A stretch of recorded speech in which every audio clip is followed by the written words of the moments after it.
Ecco, siamo sempre supportati dai nostri ospiti Silvana Fanelli e Gianfranco Quaglio. Stiamo parlando di beni, della mafia, delle infiltrazioni mafiose, della penetrazione sul territorio. Siamo arrivati anche al discorso dei beni confiscati. Gianfranco Quaglio, poi chiedo anche l'intervento di Silvana Fanelli. A chi sono stati assegnati? Abbiamo anche un grafico che ci indica le percentuali per lo più ai comuni, come diceva lei, però ci sono anche altre entità a cui sono stati assegnati questi beni, con la premessa che purtroppo pochissima percentuale è utilizzabile proprio per le procedure lunghissime di cui abbiamo fatto riferimento. Sì, è la tipologia del bene che abbiamo visto prima, no? Evidentemente ne stabilisce quasi la destinazione, no? Perché se noi abbiamo tanti appartamenti è evidente che il destinatario potrebbe essere le amministrazioni comunali per il riutilizzo di edilizia abitativa facilitata o così via, insomma. Però come si vede il ventaglio oppure la torta, così come è distribuita, dice chiaramente che l'entità e la tipologia degli spazi ne fanno di fatto diventare la destinazione. È chiaro che i comuni hanno il peso più grosso. Quando sono su comuni grandi probabilmente gli uffici tecnici e la parte amministrativa riesce a dare una risposta molto veloce anche nelle procedure. Immaginiamo i comuni piccoli che si trovano a questo problema con situazioni, come dire, già difficoltose per quanto riguarda la gestione normale della cosa pubblica. Trovarsi questi problemi è evidentemente un grosso problema che si aggiunge già al problema, perché l'assegnazione in sé forse non è un grande problema, è la gestione poi che è un problema che magari potremmo anche vedere, perché, ripeto, la parola restituire alla comunità è una parola che deve essere riempita di contenuti, insomma. Infatti, segretaria Fanelli, restituire alla comunità, per esempio abbiamo 283 immobili in via di valutazione in tutta Italia da destinare all'accoglienza temporanea dei profughi ucraini, che sembrano costare bene, sono 283 eccetera, pronti, via, diamoli. Invece, come accennava anche il segretario, cosa dice anche lei? Ci sono procedure belle lunghe, soprattutto poi anche chi si prende questo carico, ci devono essere le persone che possono in qualche modo assumersene la responsabilità. Guardi, è proprio così, nel senso che l'iter non è semplice, perché poi insomma dietro ci sono anche processi, ci sono insomma processi penali, quindi siamo sempre uno Stato di diritto e quindi, come dire, c'è una presunzione di innocenza. Poi l'iter è reso complicato dal fatto che ci sono stati degli interventi legislativi anche fortemente voluti dalla CGIL, sollecitati riguardo come dire, alle risorse umane dell'ente che gestisce l'Agenzia Nazionale che gestisce i beni confiscati, perché devono avere le persone a disposizione per questa gestione. Vengono dati temporaneamente, c'è sempre un amministratore giudiziario che però deve avere la possibilità e gli strumenti e le risorse per fare una gestione attiva. E poi, come diceva giustamente prima il compagno di Rovigo, quando arrivano ai comuni, anche lì serve avere le competenze, e in questo serve fare la formazione, serve costruire le strutture. Teniamo conto che nel nostro territorio ci sono da tempo, e quello che dicevamo all'inizio, le infiltrazioni, il radicamento, sempre ai noi più indagini, più beni confiscati, ma non c'è ancora una cultura diffusa anche nell'amministrazione pubblica di gestione e riutilizzo di questi beni. Quindi un lavoro che dobbiamo fare, che cerchiamo di fare con Libera, ma anche con Avviso Pubblico, che è un'altra associazione, l'associazione degli enti locali e delle regioni, che devono mettere in moto questo meccanismo virtuoso per restituire alla collettività.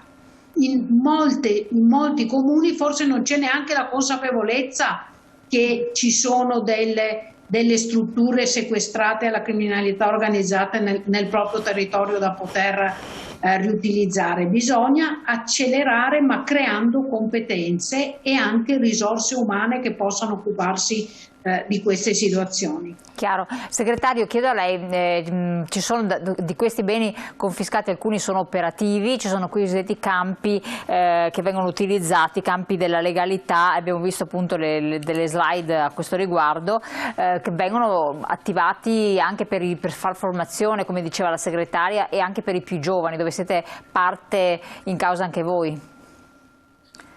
I campi della legalità noi li facciamo normalmente, facciamo che è una parola così, no? In realtà collaboriamo attorno al progetto di Libera, a volte anche con l'Arci, e lo scopo di questi campi è evidente quello di creare una cultura della legalità al mondo giovanile, no? Nel Veneto quest'anno si faranno 4 campi, uno a Padova con destinazione al bene comune, uno a Calalzo di Cadore, mafia, ambiente, sport tra le Dolomiti, questo anche la memoria del 21 fatta pochi giorni fa, quindi è un tempo quanto mai attuale. A Salzano, Resistenze di ieri, Resistenze di oggi, e a Badia Polesine Salviamo la Terra. Il campo Salviamo la Terra di Badia Polesine è quello che ci occupiamo direttamente. Tra l'altro in tempo di pandemia è stato l'unico campo aperto residenziale. Quindi è stato operativo, c'erano tanti problemi, noi abbiamo accolto la sfida e abbiamo aperto questo campo sia nel 2020 che nel 2021, e considerata l'esperienza che era una sfida anche per una zona così molto periferica, quest'anno verrà riproposta con 2 campi le ultime 2 settimane di luglio. Il tema di questo campo, Salviamo la Terra, che si ripete da 2 anni sostanzialmente, è perché i territori fragili non sono, come dire, una definizione, sono fragili sul serio. E quindi possono essere attaccati facilmente dalla mafia, e l'abbiamo visto perché se esiste un bene confiscato evidentemente è un territorio dove c'è insistenza, ma un territorio come il nostro, e sto parlando del Polesine, è interessato dal caporalato, che quindi è un problema serio, è interessato per fattori ambientali, perché da noi sono arrivati, e prima mi pare di aver visto una diretta, anche i risultati dei FAS della Miteni sono arrivati, perché viaggiano su falde, non viaggiano in aria, e quindi le falde arrivano sui terreni che portano verso il mare, e noi siamo arrivati. E sono interessati dai fumi, sono interessati dalla coimpo, dai sversamenti sui campi, cioè è un territorio che ha una sua fragilità in quanto marginale, in quanto poco popolato, ma che è un territorio molto molto interessante per chi intende esercitare delle situazioni malavitose. Quindi quando noi diciamo salvare la terra, da quello che il nome proprio Salvaterra si chiama, ma il titolo che diamo è un titolo che ha questo scopo, questa finalità. I rapporti con i ragazzi è una chiave per poter continuare a divulgare questa idea che abbiamo, che è un'idea poi dello SPI, insomma, voi sapete che sì, infatti, ce l'ha nell'articolo 1 dello statuto, lo SPI ce l'ha nell'articolo 2, cambia poco, ma quando noi difendiamo la legalità ai territori credo siamo in perfetta sintonia con la nostra azione. Ecco, c'era un messaggio che era arrivato prima che diceva un telespettatore, diceva perché non vengono venduti questi beni e perché il ricavato non si utilizza, eccolo qua. I beni confiscati dovrebbero essere venduti e il ricavato utilizzato per rimborsare le vittime della mafia. In realtà c'è un perché. Un altro messaggio che deriva da Matteo Toffanin, ucciso 30 anni fa alla Guizza a Padova, ancora oggi un delitto di mafia impunito. Prego. Ce lo ricordavano anche, lo ricordava Don Ciotti nella manifestazione nazionale, ma veniva ricordato anche a Pieve di Cadore da Marco Lombardo, dal referente di Libera Veneto, che non tutte le vittime sono state ancora riconosciute, ci sono altre vittime che non sono ancora state riconosciute come vittime di mafia. Il riconoscimento non è solo per scusate il bisticcio di parole, riconoscimento economico, ma come dire, anche di giustizia sociale. E la maggioranza di queste vittime, pur essendoci in corso processi, essendoci chiusi, sono ancora senza, i colpevoli risultano impuniti. È un tema, come dire, importante. Le procedure di gestione dei beni prevedono anche che possano essere, come dire, venduti e la finalità del ricavato è sempre legata a una finalità sociale. Certo, si tende comunque a evitare che possano, certo, si tende però ad evitare che possano ritornare magari per altre vie di nuovo in mano alla mafia, per quello tante volte le vendite sono molto circostanziate.